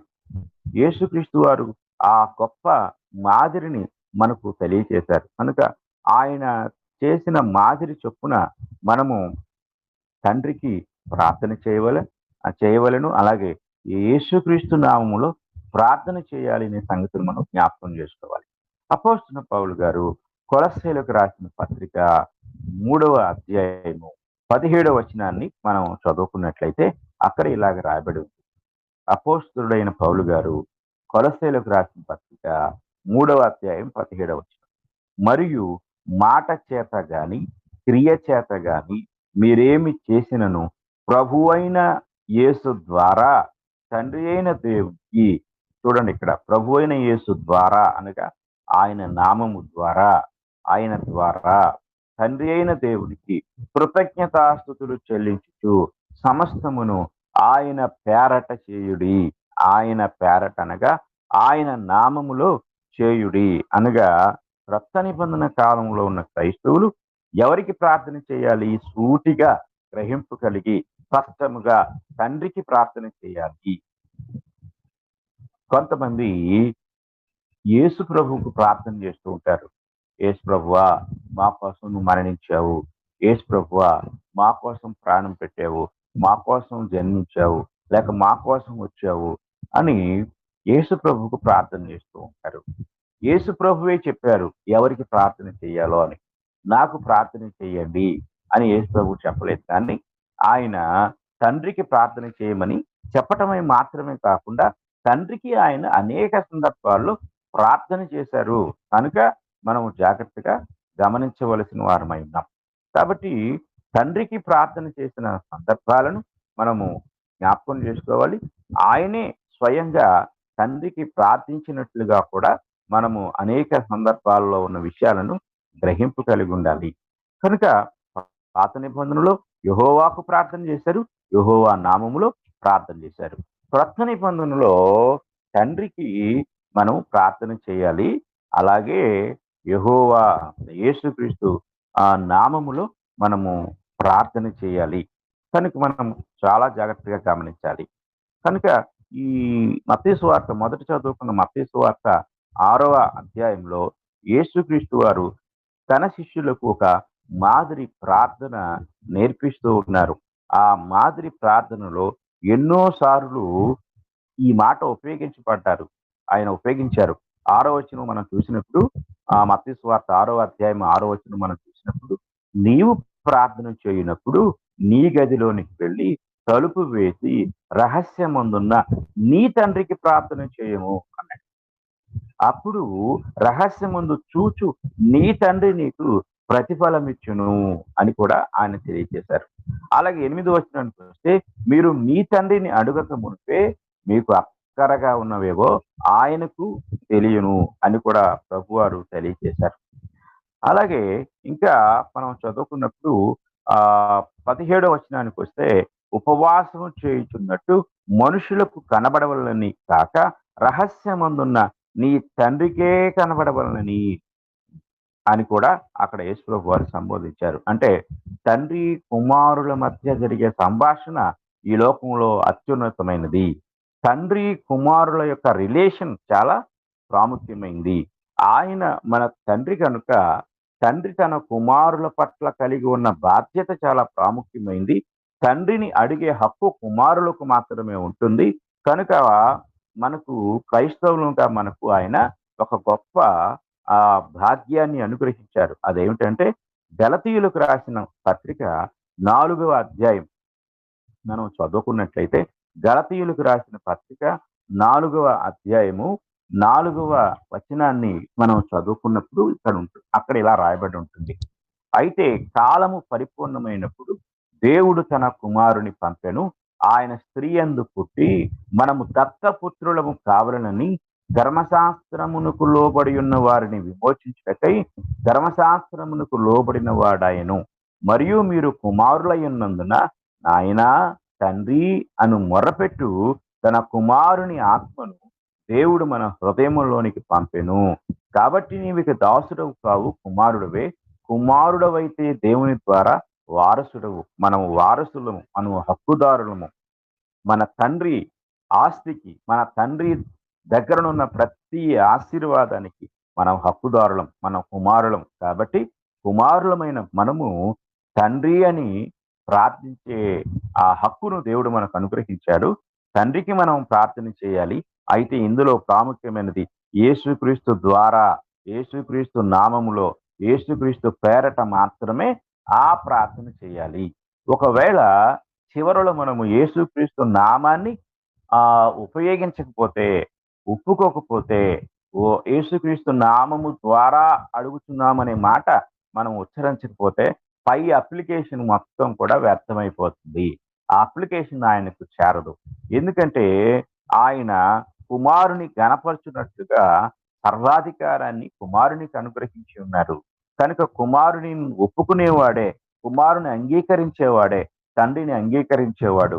కనుక కుమారుని ద్వారా మన ప్రతి విన్నపాన్ని తండ్రి యొద్దకు చేరినప్పుడు ఆ అధికార నామము ఒక అప్లికేషన్ స్టాంపు లాంటిది, అధికార ముద్ర లాంటిది. ఆ అధికార నామము మన ప్రార్థనను తండ్రి యొద్దకు చేరుస్తుంది అనే విషయాన్ని మనము జాగ్రత్తగా గమనించాలని, ప్రార్థించేటప్పుడు మనము మనస్సు పెట్టి ఎవరితో మాట్లాడుతున్నామో అనేది గుర్తుంచుకోవాలి. కొంతమంది ఈ మధ్య నేను ఒక చోట మైకులో అలారం లాంటిది పెట్టారు చాలా చర్చిల మీద. అందులో ప్రార్థనలో నేను విన్నాను. అక్కడ ఏమని ప్రార్థించారంటే, తండ్రి కుమార పరిశుద్ధాత్మ నామములో అడుగుచున్నాము తండ్రి అని ప్రార్థించారు. కాబట్టి తండ్రి కుమార పరిశుద్ధాత్మ నామములో అడుగుచున్నాము తండ్రి అని అంటే ఏ నామం అది? అసలు స్పష్టత లేదు. కనుక మనం జాగ్రత్తగా గమనించాలి. మనం ప్రార్థన చేసేటప్పుడు జాగ్రత్తగా గమనించాలి. అవగాహన కలిగి, శ్రద్ధ కలిగి మనము మాట్లాడే ప్రతి మాట మహోన్నతుడైన దేవునితో మాట్లాడుతున్నామనే గ్రహింపు కలిగిన వారమై, ఆలోచన కలిగిన వారమై ప్రార్థన చేయాలి. ఆ ప్రార్థన గురించి అటు పాత నిబంధనలోను క్రొత్త నిబంధనలోను స్పష్టమైన విషయాలు మనకి రాయబడ్డాయి. వాటిని మనం ధ్యానిస్తూ, అంటే నేర్చుకుని అలాగా వాక్యానుసారంగా ప్రార్థన చేయుట చాలా ప్రాముఖ్యమైనది. వాక్యానుసారంగా ప్రార్థన చేయుట అనేది మనము చేయకపోయినట్లయితే మన ప్రార్థన ఫెయిల్ అవుతుంది, మన ప్రార్థన అంగీకరించబడదు. కనుక మనం ఏది చేసినా సరే, అంటే పాటలు పాడిన వాక్యానుసారంగా ఉండాలి, ప్రార్థన చేసిన వాక్యానుసారంగా ఉండాలి, వాక్యాన్ని బోధించిన వాక్యానుసారంగా ఉండాలి. అంటే ప్రతిదీ కూడా వాక్యాన్ని అనుసరించినదై ఉండాలి అనేది మనము గ్రహింపు కలిగి ఉండాలి. చాలా సార్లు మనం ప్రార్థన చేసేటప్పుడు ప్రార్థన పట్ల మనకున్న అవగాహన ఏంటంటే, ఓ పెద్ద ఆయన ప్రార్థన చేశాడు, ఓ పెద్ద ప్రసంగికుడు ప్రార్థించాడు కాబట్టి ఇలా ప్రార్థించాలి అని మనుషులను మనము మనసులో పెట్టుకుని వారిని అభిమానిస్తూ వారి ప్రార్థనే గొప్ప ప్రార్థనని వారిని చూసి వారి దగ్గర ప్రార్థన నేర్చుకుంటాం. అది సరైంది కాదు. ఎందుకంటే మనం ఏది నేర్చుకున్నా బైబిల్ దగ్గరికి రావాలి, బైబిల్ను చదవాలి, వాక్యాన్ని వినాలి, వాక్యాన్ని చదవాలి, వాక్యాన్ని పరిశీలించాలి. వాక్యానికి అనుగుణంగా, అంటే వాక్యం ఏదైతే చెప్పిందో ఆ విధానంలోనే ప్రతిదీ మనం చేయవలసిన వారమై ఉన్నాం. ఇది ప్రార్థన అనేది పలు విధాలుగా అభిప్రాయ భేదాలకి గురి కావటము, అలాగే వాక్యానికి వేరైన పద్ధతులలో ప్రార్థన చేయటము చాలా మంది చేస్తున్నారు. అది సరైన విధానం కాదు. ప్రార్థన అనగానే ఒక అర్జీ, ఒక అప్లికేషన్ అనేది మనం జాగ్రత్తగా గమనించాలి. కొంతమంది డిమాండ్ చేస్తూ ప్రార్థన చేస్తూ ఉంటారు. డిమాండ్ అంటే ఆ దేవుణ్ణే గద్దిస్తున్నట్లుగా, ఆ దేవుణ్ణే శాసిస్తున్నట్లుగా, దేవుణ్ణే ఆజ్ఞాపిస్తున్నట్లుగా ప్రార్థన చేస్తూ ఉంటారు. అది సరికాదు. ప్రభు అయిన యేసుక్రీస్తు వారు ఎలా ప్రార్థన చేశారు? ఆయన ఆ ఆ విధానాన్ని మనం ఆలోచిస్తే హెబ్రీలకు రాసిన పత్రికలో మరి ఆయన కుమారుడై ఉండి కూడా ఆయన ఎలా ప్రార్థన చేశారు అనేది మనం జాగ్రత్తగా గమనించినట్లయితే ఆయన ప్రార్థన ఎంత గొప్ప మాదిరిని మనకు తెలియజేస్తూ ఉంది. హెబ్రీ పత్రిక 5వ అధ్యాయం 7వ వచనంలో మరొకసారి మనం చదువుకుంటే, శరీరధారి అయి ఉన్న దినములలో మహారోదనముతోనూ కన్నీళ్లతోనూ తన్ను మరణము నుండి రక్షింపగలవానికి ప్రార్థనలను యాచనలను సమర్పించి భయభక్తులు కలిగి ఉన్నందున ఆయన అంగీకరింపబడెను. ఆయన కుమారుడై ఉండి తాను పొందిన శ్రమల వలన విధేయతను నేర్చుకునేను. చూడండి, యేసుక్రీస్తు వారు ఎంత తగ్గింపుతో, ఎంత విధేయతతో, ఎంత వినయముతో, ఎంత భయముతో, చూడండి ఇక్కడ భయభక్తులు కలిగి ఉన్నాడంట.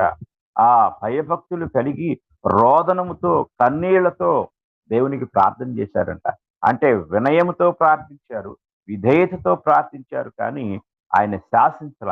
ఈరోజు చాలా మంది తమ ప్రార్థనలో వారి యొక్క ఉచ్చారణ, అంటే ప్రార్థనలో ఉచ్చరించే పదాలు లేక ప్రార్థన చేసే తీరు ఎలా ఉంటుందంటే దేవుణ్ణి ఆజ్ఞాపించినట్లుగా, దేవుణ్ణి శాసించినట్లుగా ఉంటుంది. మనం ఎప్పుడు కూడా దేవుణ్ణి శాసించే వారముగా ప్రార్థించకూడదు, ఆజ్ఞాపించే వారముగా ప్రార్థించకూడదు.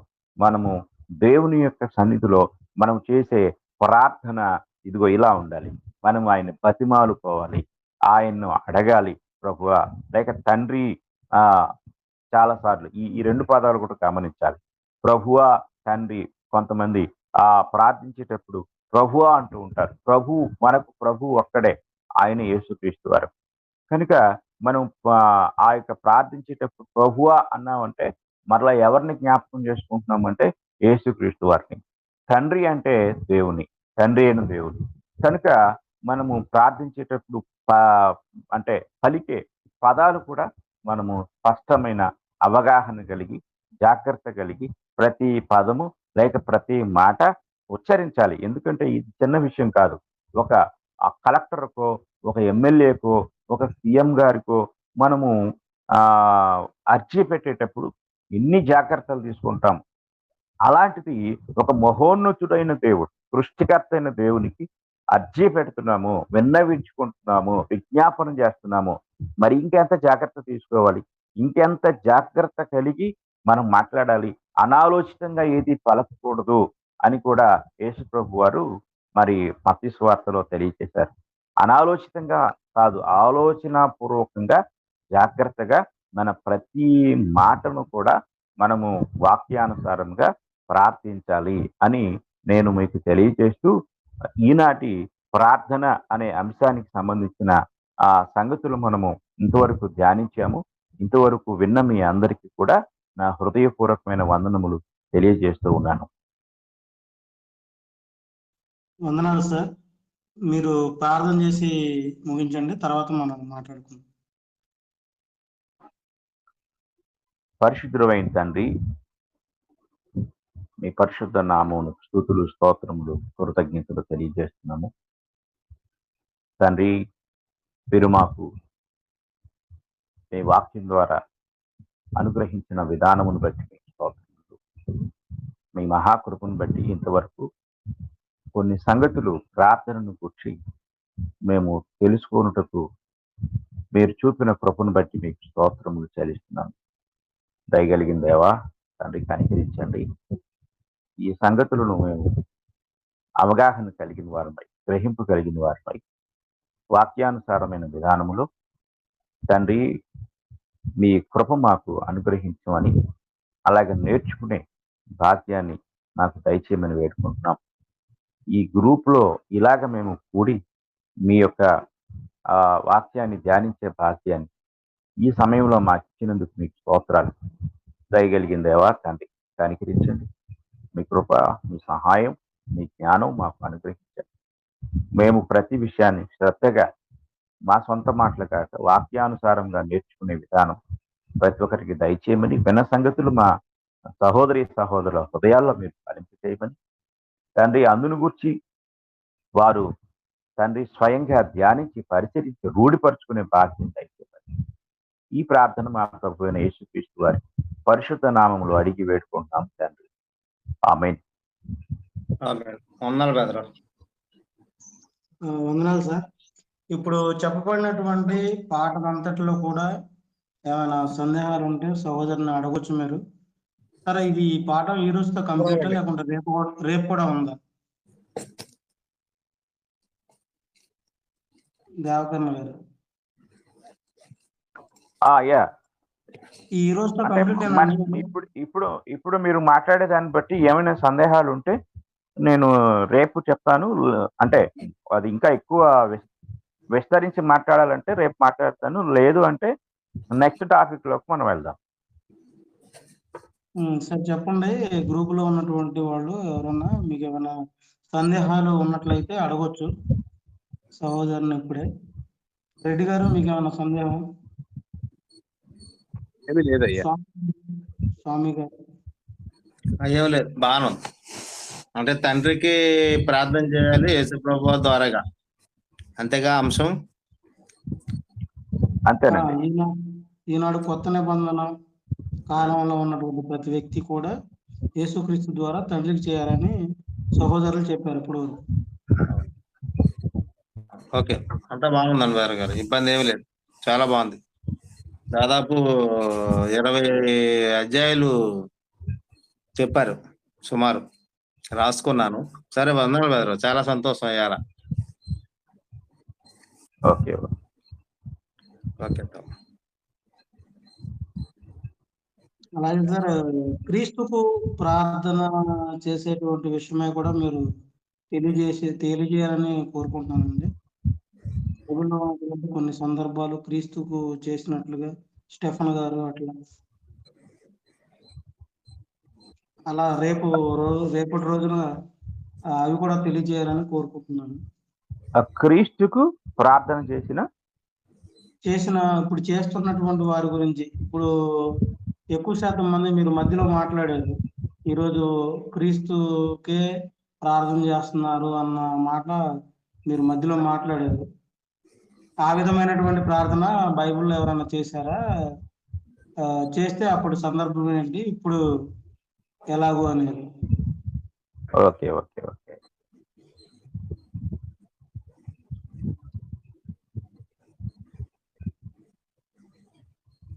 Okay okay okay sir. Okay.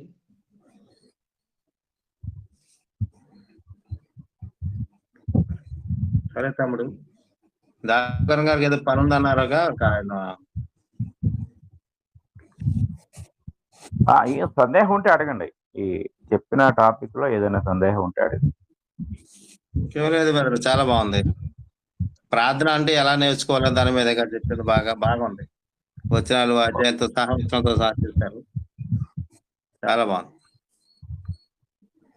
విన్నపం దేవునికి మన ప్రార్థన ధూపం వల్లే ఎలాగెళ్ళాలో అన్నది నేర్పించినందుకు వందనాలు అయ్యారు. చాలా థ్యాంక్స్ అండి. ఎందుకంటే చెప్తున్న దాన్ని బట్టి మన అడ్రస్సింగ్ తర్వాత మన కన్క్లూజన్ దేవునికి యేసుప్రభు వారికి కన్క్లూజన్ తో క్లోజ్ చేయాలన్నది కదా సార్ ప్రార్థనా విన్నపం. యెహోవా దేవునికి తండ్రికి మొర్రపెట్టుచు కన్క్లూజన్ లో మనం యేసుప్రభు వారిని జ్ఞాపకం చేసుకుంటూ, అంతే ఆయన నామంలో అండి, యేసుక్రీస్తు నామంలో. అంతేనండి. అంతే ప్రార్థన మొత్తం తండ్రితోనే సంభాషణ చేయాలి. అవును, తండ్రితో సంభాషణ చేయాలి. లాస్ట్ లో కన్క్లూజన్ యేసుక్రీస్తు గారి అది కన్క్లూజన్ వచ్చేసరికి యేసుక్రీస్తు నామం ద్వారా. అదేలే అది అంటే చాలా మంది మీరు చూడండి, ఎక్కువ మంది ఈ అవగాహన లేకుండా తండ్రి కుమార పరిశుద్ధాత్మ అని అంటారులేండి సార్ మామూలుగా సంఘాల్లో. లోదరన్ సిఎస్సి అందరు బ్యాక్గ్రౌండ్ లో తండ్రి కుమార పరిశుద్ధాత్మ అని అంటారు ప్రతి విషయంలో. మీరు చెప్పింది కరెక్ట్. అది కాకపోతే అవును. ఏంటంటే ప్రార్థన అన్నది చేయడం నాకు కూడా చాలా సార్లు ఒక ప్రశ్నార్థకంగా మిగిలిపోయిందండి. మనము అడ్రస్ చేస్తున్నప్పుడు తండ్రి ఇప్పుడు యేసుక్రీస్తు ద్వారా అని ఉన్నది, మరి ఏమడిగినానో యేసుక్రీస్తు ద్వారా అన్నది మనకు బైబిల్లో మామూలుగా చదువుకుంటాం. కానీ ఇది ఇక నేను కూడా ప్రార్థన చేసినప్పుడు తండ్రితో మొరపెట్టుకోవడం కన్నా యేసుక్రీస్తు గారితోనే మొరపెడతా ఉంటా. నా ప్రార్థన నీ సన్నిధిలో ప్రభా, నీ సన్నిధి ధూపం వల్లే చేరును గాక యేసుక్రీస్తు నామంలో అని అంట. అది మీరు వాళ్ళ అంటే నాకు కొంచెం ఇదిగా ఉండేది. దాన్ని కొంచెం కన్క్లూజన్ తో బాగానే ఇచ్చారు సార్. నాకు అర్థమైంది సార్. నాకు I was very okay. Clear. ఓకేనండి. అంటే ఎక్కువ శాతం మంది ఎవరితో ప్రార్థనలోకి వెళ్ళిపోయిన తర్వాత అవగాహన ఉండదు. అంటే దాని మీద దృష్టి పెట్టకుండా మాట్లాడుతూ ఉంటారు. అంటే కొంతమందికి ప్రార్థన అనర్గళంగా చేయటం గొప్పగా ఫీల్ అవుతూ ఉంటారు. ఎంత గొప్ప ప్రార్థన చేశారు, ఎంత అనర్గళంగా చేశారు, ఎంత దీర్ఘంగా చేశారు అనే దాని కొరకు, లేకపోతే వాళ్ళ అలవాటు అలాగో మనకు తెలియదు. కానీ దృష్టి పెట్టాలి. నేను ఎవరితో మాట్లాడుతున్నాను, ప్రార్థన అనేది దాని మూలం ఏంటి అంటే సప్లికేషన్. ఆ సప్లికేషన్ ఒక విన్నపము, ఒక అర్జీ.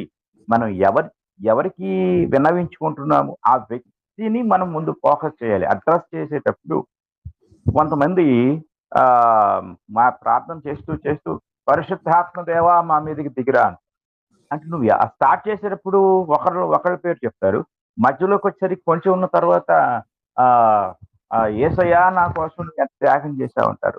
మధ్యలో మళ్ళీ పరిశుద్ధాత్ముడితో మాట్లాడతారు. ఎవరితో మాట్లాడుతున్నారు క్లారిటీ లేకుండా మాట్లాడుతూ ఉంటారు. కొంతమంది అయితే అచ్చంగా యేసు ప్రభుకే ప్రార్థన చేస్తూ యేసయ్యా నా కోసం నువ్వు మరణించావు, యేసయ్యా నా కోసం వచ్చావు, ఇదంతా ఇలాగ చేస్తూ ఉంటారు. కానీ బైబిల్ అసలు ప్రార్థన చేయటం ఎలా నేర్పించింది అనే అవగాహన చాలా మంది లేదు. కారణం ఏంటంటే ఈరోజు మనం బైబిల్ నుంచి తీసుకోవాలా అన్ని ఎక్కువ మనుషుల దగ్గరే తీసుకున్నాం. వాక్యం ఎలా బోధించాలో మనుషుల దగ్గర నేర్చుకుంటున్నారు. అంటే మనుషులను చూసి వారి విధానాలు ఫాలో అవుతున్నారు. అలాగే ప్రార్థన ఎలా చేయాలి, ఎవరో మనుషులు చేస్తూ ఉంటే విని ఇలా ప్రార్థించాలా, నేను కూడా ఇలా ప్రార్థించాలి. అక్కడి నుండి మరలా ఈ ప్రార్థన కాదు కానీ అదిగో పలానా పెద్ద సేవకులు, పెద్ద వయసు ఉన్నవారు, పెద్ద పేరున్న వాళ్ళు, ఇలాగ వాళ్ళని దృష్టిలో పెట్టుకొని నేను ఈయన ప్రార్థన ఫాలో అయితే నా ప్రార్థన వినేవాళ్ళు కూడా ఆయనలాగే నన్ను కూడా మెచ్చుకుంటారు, గౌరవిస్తారు అనే విధానాలు పలు కారణాల చేత ప్రార్థన అనేది ఏమైందంటే రూపాంతరం చెందుతూ వచ్చేది. మనం ఏం తీసుకోవాలి, ఎక్కడ నేర్చుకోవాలి, ఏది చేసినా ఏది అయినా సరే బైబిల్ దగ్గరకు రావాలి. బైబిల్ ఏమి నేర్పిస్తుంది, బైబిల్ ఏం మాట్లాడుతుంది ఈ సబ్జెక్టు గురించి, పాటలు పాడాలి ఏమి నేర్పించింది బైబిల్, ప్రార్థన చేయాలి ఏమి నేర్పిస్తుంది బైబిల్, వాక్యం చదవాలి లేక వాక్యాన్ని బోధించాలి ఏమి నేర్పిస్తుంది, ఆరాధనను గురించి బైబిల్ ఏమి నేర్పిస్తుంది. ఇలాగా ప్రతి విషయంలో కూడా మనం బైబిల్ దగ్గరకు వచ్చి బైబిల్ని పరిశీలించాలి. ఆనాడు యెషయా గ్రంథంలో ఒక మాట ఉంటుంది, యెహోవా గ్రంథమును పరిశీలించి చదువుకునుడి అనే మాట. అలాగే నేను బైబిల్ ఎలా చదవాలనే దాంట్లో చెప్పాను. అపోస్తలుల కార్యములు 17వ అధ్యాయం 11వ వచనంలో బెరయులో ఉన్న క్రైస్తవులు అపోస్తలుడైన పౌలు గారు వాక్యం చెప్తూ ఉంటే అలా ఉన్నవో లేవో అని ప్రతిదినమును లేఖనములు పరిశోధించి వచ్చి రీసెర్చ్ చేశారు. ఈరోజు ప్రతి క్రైస్తవుడు కూడా రీసెర్చ్ చేయాలి. మన చేతిలో ఉన్న మహా గ్రంథం, పెద్ద ల్యాబ్ ఉంది మన చేతిలో. ఈ ల్యాబ్లోకి వెళ్ళి ప్రతి దాన్ని రీసెర్చ్ చేసినప్పుడు ఇలాంటి తప్పులు లేకపోతే అవగాహన రాహిత్యాలు, పొరపాట్లు జరగవు. మనము ప్రభు దగ్గర నుండి నేర్చుకోవలసిన వారమైనాం, అనగా క్రొత్త నిబంధన నుండి నేర్చుకోవలసిన వారమైనాం.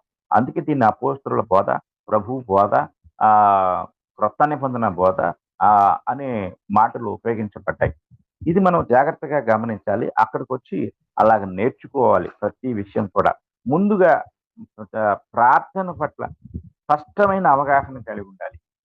ఇలాంటి అపోహల్లో నుంచి మనం బయటికి రావాలి. అపోహలో కొంతమంది చూడండి, ప్రార్థన చేసేటప్పుడు ఇప్పుడే నువ్వు చేసేయాలి, ఇప్పుడే నీ కార్యం జరగాలి. అది ఆ ప్రొనౌన్సియేషన్ ఏంటి, ఆ విధానం ఏంటి? ఆజ్ఞాపిస్తున్నాం. ప్రార్థన ఆజ్ఞాపించడం కాదు కదా. కలెక్టర్ దగ్గరకు వెళ్ళి మనం ఇప్పుడే నాకు అప్లికేషన్ శాంక్షన్ చేయాలి, ఇప్పుడే నా ఇల్లు శాంక్షన్ చేయాలి, ఇప్పుడే అంటామా? ఓ ఎంఆర్ఓ దగ్గరకో, ఓ కలెక్టర్ దగ్గరకో వెళ్ళి ఎంత దీనంగా, ఎంత దయనీయంగా, ఎంత దుఃఖంగా మనం ఫేస్ పెట్టి మన ఎంత అవసరతలో ఉన్నాము అనే ఆ ఫీలింగ్స్ ఆయనకు అర్థమయ్యేటట్టు చేతులు జోడించి, చేతులు పట్టుకొని, అయ్యా అయ్యా అయ్యా, ఇది ఒక మనిషి దగ్గర ఇలాంటి సావధానమైన పద్ధతిని ఉపయోగించినప్పుడు మరి తండ్రి దగ్గరికి ఎలాగా, మన పరలోకమందున తండ్రి దగ్గరికి ఎలా రావాలి, మనం ఎలాంటి విధానంలో, ఎలాంటి పద్ధతుల్లో మనం ప్రార్థించాలి, ఇది మనం గమనించాలి. మనకి యేసు ప్రభు చాలా మాదిరిలు చూపించాడు. పరిసయుడు సుంకరి ప్రార్థనలో మనం ఏం నేర్చుకుంటాము? ఆ యొక్క పరిసయుడు ప్రార్థన ఎలా చేశాడు? డిమాండింగ్ చేసినట్టు చేశాడు. సుంకరి ఎలా చేశాడు? ఆయన రొమ్ము కొట్టుకుంటూ, దేవా నేను ఆ ప్రార్థనలో ఏముంది అంటే ప్రార్థనా పద్ధతులు, ప్రార్థనా విధానాలు బైబిల్లో నుంచే మనం తీసుకోవాలి, ఎక్కడి నుంచో కాదు. కనుక ఇది జరుగుతుంది, లోకంలో జరుగుతుందండి. మనం సూటిగా గుర్తుంచుకోవాల్సింది ఒకటే, బైబిల్లో నుంచి నేర్చుకోవాలి, బైబిల్ దగ్గర నుంచి నేర్చుకోవాలి, ఏదైనా బైబిల్ దగ్గరే నేర్చుకోవాలి. అలా నేర్చుకున్నప్పుడు ఏ అపోహలు, పొరపాట్లు ఉండవు. ముందు మనం మనుషులను కాపీ కొట్టడం మానేయాలి, మనుషుల్ని చూసి నేర్చుకోవటం మానేయాలి, మనుషుల పద్ధతులు మనం మానేయాలి. మనకి తెలిసింది అదే మొదటి నుండి, అక్కడే మనం పొరపాటు పడ్డాం. ఇదండి.